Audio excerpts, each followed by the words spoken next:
मध्य Asia के Uzbekistan में जन्मा जहीरुद्दीन बाबर, जिसने हिंदुस्तान में मुगल साम्राज्य की स्थापना की, जो बाबर के नाम से जाना गया। बाबर तैमूर लंग का वंशज था और वो मानता था कि चंगेज खान उसका पूर्वज था। छोटी सी उम्र में बाबर ने अपने गांव के लोगों को इकट्ठा करके साल 1506 में काबुल को तथा 1507 में कांधार को जीत लिया। काबुल विजय के बाद उसने अपने आप को बादशाह अर्थात राजाओं का राजा कहलवाना शुरू कर दिया। 1519 से 1526 तक बाबर ने 5 बार हिंदुस्तान पर आक्रमण किया। 5वीं बार के हमले में उसे सफलता मिली, जब उसने पानीपत के मैदानों में दिल्ली के सुल्तान इब्राहिम लोधी को मारकर भारत में मुगल साम्राज्य की नींव रख दी। इसके बाद 1527 में खानवा, 1528 में चंदेरी और 1529 में आगरा के युद्धों को जीतकर उसने हिंदुस्तान पर मुगलिया ध्वज लहरा दिया। आइए अपन के साथ सुनते हैं बाबर के इतिहास के अनसुने पन्नों की पूरी दास्तान कि कैसे एक छोटे से गांव से निकलकर बाबर ने मुगलिया सल्तनत कायम की।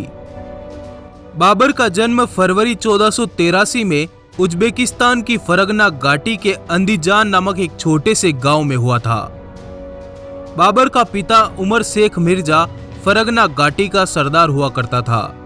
कहा जाता है कि बाबर के परदादा ने अपने पूरे कबीले के साथ इस्लाम धर्म कबूल कर लिया था और बाबर भी आगे चलकर इस्लाम का कड़क अनुयायी हुआ।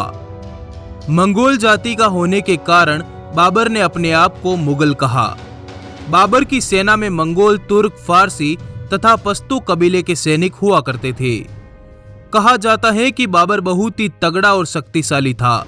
ऐसा भी कहा जाता है कि सिर्फ व्यायाम करने के लिए वो 2 लोगों को अपने कंधों पर लादकर पर्वतों पर चढ़ जाता।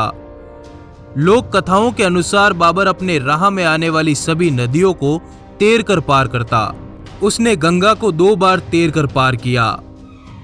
बाबर के चचेरे भाई मोहम्मद हैदर ने बाबरनामा में लिखवाया कि उस समय जब हमारे कबीले के लोग असभ्य तथा असंस्कृत थे, तब उन्हें जहीरुद्दीन मोहम्मद नाम का उच्चारण कठिन लगता था।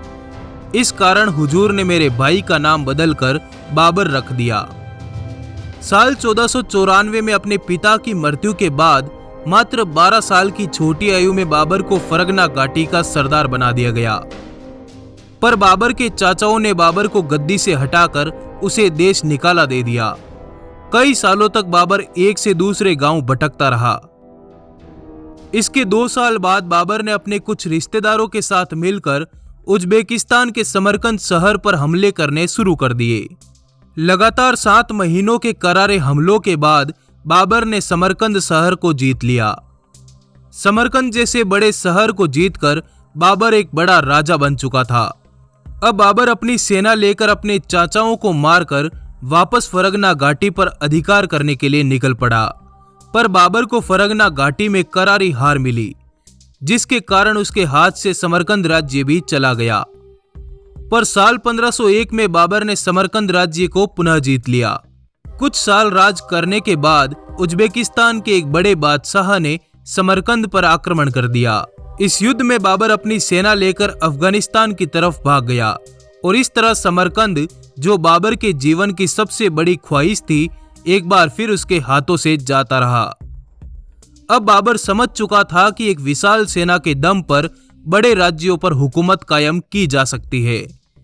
इसी के साथ बाबर ने 3 सालों तक जंगलों में रहकर एक विशाल सेना का निर्माण किया और अपनी इसी विशाल सेना को लेकर सन 1504 में बाबर ने हिंदुकुश की बर्फीली पहाड़ियों को पार करते हुए काबुल पर भयानक हमला कर दिया।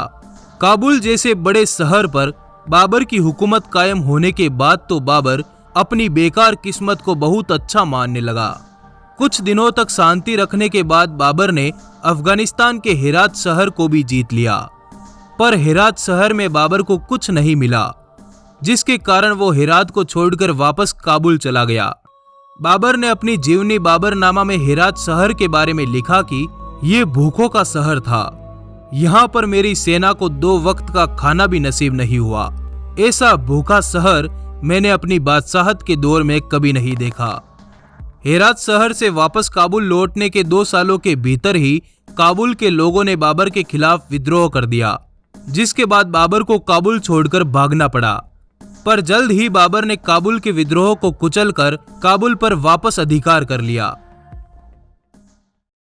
इस समय भारत पर दिल्ली सल्तनत के सुल्तान इब्राहिम लोधी का शासन हुआ करता था। इससे कुछ सालों पहले ही तैमूर लंग दिल्ली को रौंद कर गया था। दूसरी तरफ राजपूताना था, जो बहुत बड़ा साम्राज्य बन चुका था, जिस पर राणा सांगा का अधिकार था। बाबर को लगता था कि दिल्ली की सल्तनत पर फिर से तैमूर वंशियों का शासन होना चाहिए, और एक तैमूर वंशी होने के कारण वो दिल्ली सल्तनत पर खुद का अधिकार समझता था। उसने दिल्ली के सुल्तान इब्राहिम लोधी को अपनी इच्छा के बारे में बताते हुए एक पत्र लिखा, पर इब्राहिम लोधी ने बाबर को कोई जवाब नहीं भेजा। जिसके बाद बाबर ने भारत पर छोटे छोटे आक्रमण करने शुरू कर दिए। सबसे पहले बाबर ने कंधार पर कब्जा कर लिया। इस समय बाबर के पास फारस के सुल्तान शाह इस्माइल द्वारा दी गई कई सारी तोपें भी थी। कंधार को जीतने के बाद बाबर ने इब्राहिम लोधी पर सीधा हमला कर दिया। सन 1526 को पानीपत के मैदानों में लड़ी गई इस लड़ाई को पानीपत का प्रथम युद्ध के नाम से जानते हैं। इस युद्ध में बाबर ने इब्राहिम लोधी की गर्दन काट दी और खुद को भारत का बादशाह घोषित कर दिया। अब दिल्ली की सत्ता पर बाबर का अधिकार हो गया और दिल्ली के आसपास के नगरों पर सल्तनत मुगलिया कायम हो गई। इस समय राणा सांगा हिंदुओं के सबसे बड़े राजा थे, जिन्होंने राजपूताने का विस्तार दिल्ली तक कर दिया था और वे दिल्ली की सत्ता पर अपना अधिकार मानते थे। एक बड़ा राजा होने के कारण राणा सांगा और बाबर का युद्ध निश्चित था और राणा सांगा को हराए बिना बाबर कभी भारत पर अधिकार नहीं कर पाता।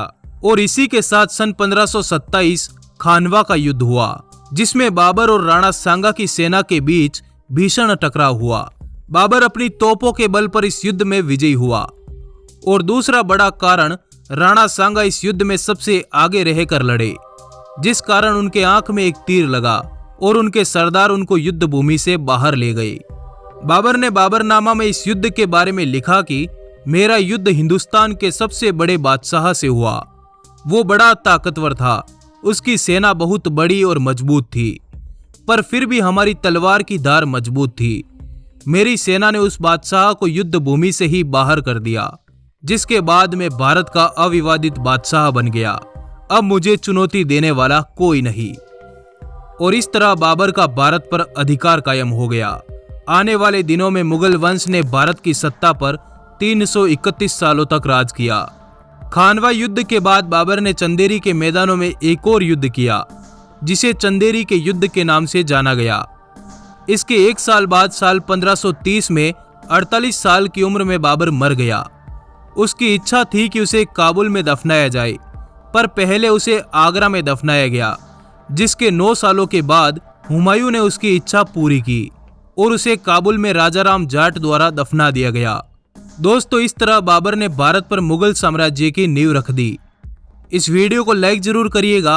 आपका सदैव आभार। धन्यवाद। जुड़े रहिए।